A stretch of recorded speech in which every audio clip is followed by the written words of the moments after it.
Benarkah MA mengubah aturan sebagai jalan ninja bagi seorang Kaisang Pangarep, putra bungsu Presiden Joko Widodo untuk melaju di Pilkada Jakarta? Kita bahas sore hari ini di Rumah Pemilu bersama dengan dosen hukum pemilu Universitas Indonesia yang juga merupakan Dewan Pembina Perludem. Ada Mbak Titi Anggreni. Halo, selamat sore Mbak Titi, apa kabar? Selamat sore Mbak Maidop, kabar baik, Alhamdulillah, sehat-sehat semuanya. Oke, Mbak Titi, publik sepertinya dibuat deja vu ya ketika pada saat kita flashback lagi ke belakang pada saat Gibran Rakabuming Raka hendak maju menjadi calon wakil presiden. MA yang baru ini saja mengubah batasan usia peserta pilkada di saat yang bersamaan juga ada foto Budi Satriojiwandono dan juga Kaisang Pangarep beredar di media sosial dan mengaku bakal maju di Pilgub Jakarta. Ini suatu kebetulankah Anda membacanya, Mbak Titi? Konon katanya tidak ada yang kebetulan di politik ya Mbak Maidop. Yang ada itu adalah bagaimana kemudian pengkondisian atau bisa saja disebut sebagai tes ombak begitu. Dan kalau kita lihat tadi seperti disampaikan oleh Mbak Bivitri, memang ada kecenderungan replikasi yang sangat kuat ya, di mana ketika proses pencalonan sudah berjalan, lalu pengadilan menjadi ruang untuk memuluskan dengan mengubah aturan. Nah, bedanya kalau putusan Mahkamah Konstitusi itu kan dikeluarkan ketika pendaftaran calon sudah dibuka, pengumumannya, tetapi belum dilakukan penerimaan pendaftaran calon. Nah, kalau di pilkada ini, putusan Mahkamah Agung terbit ketika calon dari jalur perseorangan itu sudah menyerahkan syarat dukungan sebagai bakal calon. Jadi kalau di Pilpres tidak ada calon perseorangan, di Pilkada itu ada jalur dari perseorangan yang sudah berproses, yang saat ini sedang dilakukan verifikasi administratif.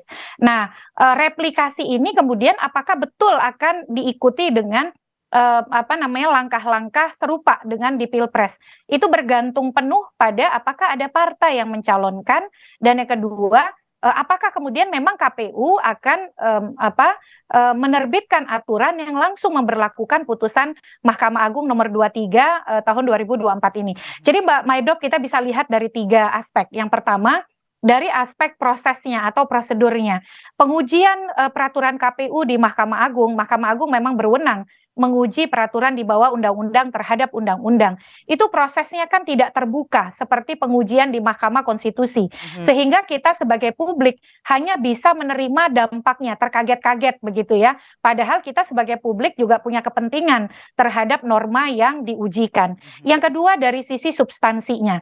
Kalau kita baca putusan Mahkamah Agung itu mengujinya bukan terhadap undang-undang, tapi dia menyitir langsung undang-undang dasar. Nah, padahal pengujian peraturan KPU seharusnya dilakukan terhadap undang-undang pilkada. Tetapi Mahkamah Agung justru malah menafsirkan konstitusi, pasal 6 ayat 2 begitu. Yang kedua, Mahkamah Agung nampaknya tidak memahami soal tata kelola tahapan pemilu. Tahapan pemilu itu ada salah satunya, pilkada adalah pemilu ya. Salah satunya adalah pencalonan. Nah, pencalonan itu prosesnya panjang, dari mulai pendaftaran bakal pasangan calon, lalu menjadi pasangan calon, kampanye, pemungutan suara, rekapitulasi, ada perselisihan hasil di MK, baru kemudian pelantikan calon terpilih. Nah, Mahkamah Konstitusi itu melihat substansinya terpotong atau parsial, melompat, yaitu bukan syarat calon tapi syarat calon terpilih. Nah, ini kan berbeda begitu. Jadi ada masalah di dalam substansi. Yang ketiga, dari sisi relevansi implementasi. Tadi seperti diuraikan di awal, putusan Mahkamah Agung nomor 23 tahun 2024 ini kehilangan relevansinya untuk dilaksanakan atau diimplementasikan di Pilkada 2024 karena tadi calon perseorangan itu sudah berproses dengan merujuk kepada persyaratan yang ada di dalam PKPU nomor 9 tahun 2020 dan sudah menyerahkan syarat dukungan pada tanggal 5 Mei, dimulai tanggal 5 Mei. Mereka-mereka yang berproses melalui jalur perseorangan ini merujuk kepada persyaratan calon sebagaimana yang ada di dalam PKPU, yaitu berusia 30 tahun atau 25 tahun Pada saat pendaftaran ya. pada saat penetapan pasangan calon oleh KPU. Artinya mereka menghitungnya pada 22 September. Nah, kalau merujuk putusan Mahkamah Agung ini, artinya semua tahapan harus direkonstruksi ulang dan itu tidak mungkin karena pasti akan berpengaruh kepada pilkada serentak. Mahkamah Konstitusi sudah mengatakan pilkada serentak tidak boleh digeser jadwalnya, itu harus bulan November, dan yang kedua tidak boleh ada aturan yang berlaku surut. Jadi ini memang putusan yang kalau kita lihat dari sisi proses, substansi, dan juga relevansi implementasi, dia mengandung banyak masalah, Mbak. Oke, Mbak Bivitri juga sempat menyebut seperti ada pengkondisian yang sama ketika pencalonan Gibran Rakabuming Raka kala itu, dan juga Mbak Titi tadi menyampaikan seperti ada aksesnya tidak terbuka begitu ya untuk publik ya terhadap sidang yang berlangsung di MA.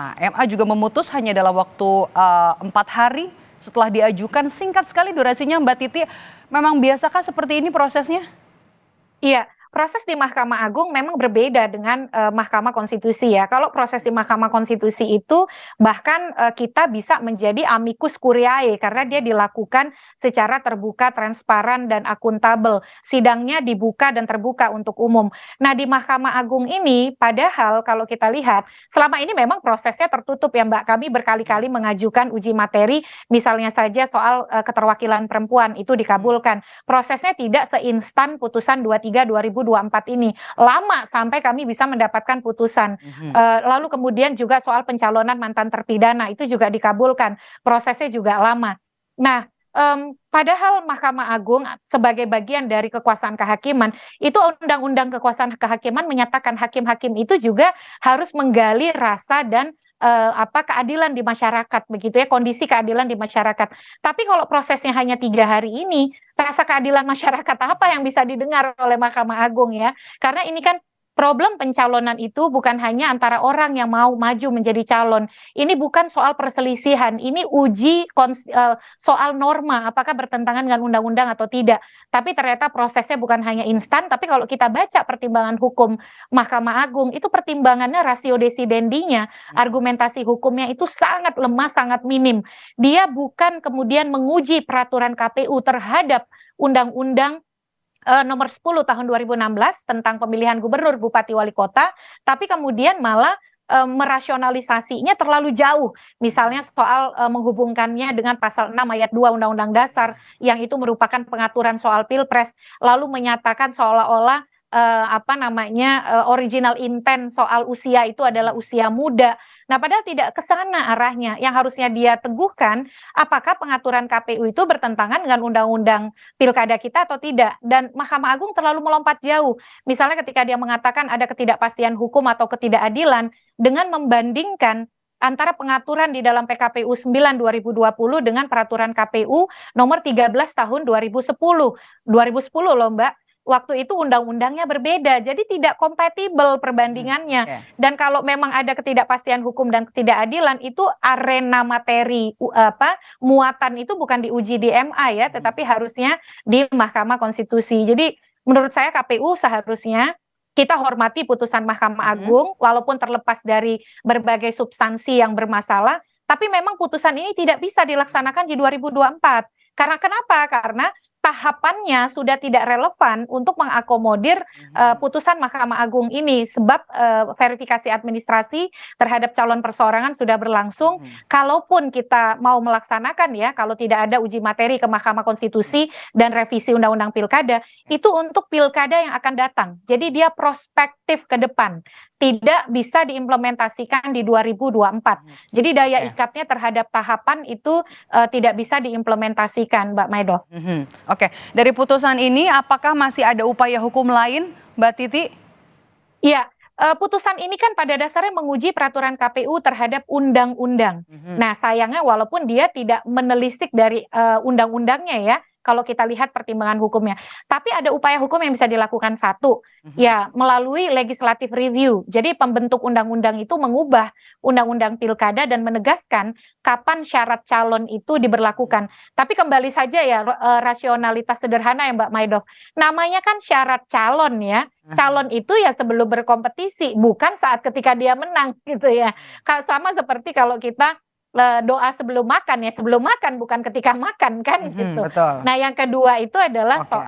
upaya hukumnya bisa dengan menguji ke Mahkamah Konstitusi, meminta tafsir konstitusionalitas apa yang dimaksud dengan calon sehingga syarat usia itu diterapkan kapan untuk proses pencalonan. Tetapi logika sederhana lagi, persyaratan calon itu baik di pemilu presiden ataupun di pemilu DPR, DPD, dan DPRD, semuanya diberlakukan saat dia ditetapkan sebagai calon tetap, bukan sebagai calon terpilih. Di Pilpres pun kan juga begitu, masa Partai Garuda lupa ya, dan menganggap ada ketidakpastian hukum, sementara praktiknya sejak pilkada, dengan undang-undang pilkada yang sama, sejak pilkada serentak 2015, itu KPU konsisten, itu ketika usia diterapkan ketika ditetapkan sebagai pasangan calon oleh KPU. Oke, Mbak Titi, jadi Anda melihat ini perubahan atau putusan MA ini keluar untuk bisa memberikan karpet merah bagi seorang putra bungsu Presiden Jokowi, Kaisang Pangarep, untuk maju di pilkada? Ya, kalau dilihat yang kita kan tidak kenal calon satu persatu ya Mbak Maidov ya. Yang kita tahu dan ini bukan suatu kebetulan pasti karena tidak ada kebetulan di politik yang flyernya unggah oleh seorang tokoh politik penting dan yang kemudian masuk bursa yang kita tahu sebagai publik ya memang beliau begitu. Kecuali kita bisa sebutkan nama-nama lain begitu. Tapi masalahnya itu menjadi tidak relevan diskusinya karena dia tidak bisa diimplementasikan sebab tahapan pencalonan sudah berjalan. Jadi kalaupun ada putusan Mahkamah Agung, Kaisang pun tidak bisa mengeksekusi putusan Mahkamah Agung itu karena proses pencalonan sudah dilakukan berbeda dengan Pilpres. Di Pilpres tidak ada calon perseorangan, di Pilkada ada calon perseorangan. Ini calon perseorangan sudah babak belur mengumpulkan dukungan dan mereka yang mendaftar itu adalah yang menggunakan syarat berusia 30 Belum dan ada perubahan 25, itu ya berdasarkan putusan. Betul, pada 22 September 2024. Jadi ya memang tidak bisa dipisahkan antara relasi Kaisang dengan putusan Mahkamah Agung ini, tapi mohon maaf ya, putusan Mahkamah Agungnya ini tidak punya relevansi untuk diimplementasikan di Pilkada 2024. Silakan maju di Pilkada berikutnya. Oke, baiklah, kita tunggu apakah memang nanti benar putra bungsu dari Presiden Joko Widodo yang juga merupakan ketua umum dari Partai Solidaritas Indonesia, Kaisang Pangarep, akan benar melaju ke bursa Pilkada Jakarta. Kita tunggu nanti masa berlakunya dan kemudian juga dinamikanya bakal seperti apa di bursa Pilgub Jakarta. Terima kasih sudah bergabung bersama kami Dewan Pembina Perludem, Mbak Titi Anggreni. Sehat selalu Mbak Titi. Terima kasih.